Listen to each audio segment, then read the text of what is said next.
উত্তরপ্রদেশের বেনারস থেকে নিয়ে এসে বাংলায় বেআইনিভাবে কচ্ছপ পাচারের অভিযোগ উঠল। শুক্রবার অন্ডাল জিআরপিএর বা রেল পুলিশের দিল্লি হাওড়া পূর্ব এক্সপ্রেস থেকে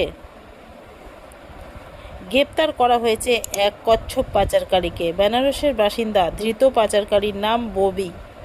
তার কাছ থেকে বস্তা থেকে ৯৫টির মতন কচ্ছপ উদ্ধার করা হয়েছে। অন্ডাল রেল পুলিশের একটা দল শুক্রবার গোপন সূত্রে খবর পেয়ে দিল্লি হাওড়া পূর্ব এক্সপ্রেসের অভিযান চালায়। রেলের পুলিশের দল সেই সময় ট্রেনে এক ব্যক্তিকে সন্দেহজনক অবস্থায় দেখতে পায়। তার সঙ্গে কিছু বস্তা ছিল।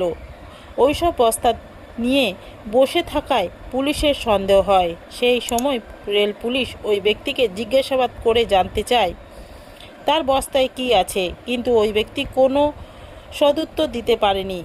কথার বলার সময় পুলিশ বুঝতে পারে যে এইসব বস্তাতে এমন কিছু আছে যা এরপর পুলিশ দেখে বস্তায় কচ্ছপ আছে। সঙ্গে সঙ্গে তাকে নামানো হয় রানীগঞ্জ স্টেশনে।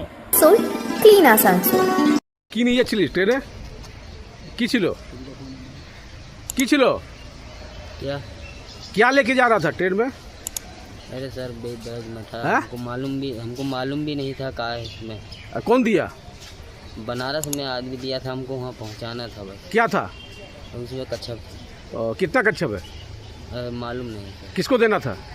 अब वहाँ एक आदमी आता है, वो ले जाता है। कौन? अब एक आदमी आता है, इतना मालूम नहीं है हमको, बस खाली स्टेशन तक पहुँचाना था। क्या नाम है तुम्हारा? वो भी नाम है हमारा। कहाँ से आ रहा है? बनारस से।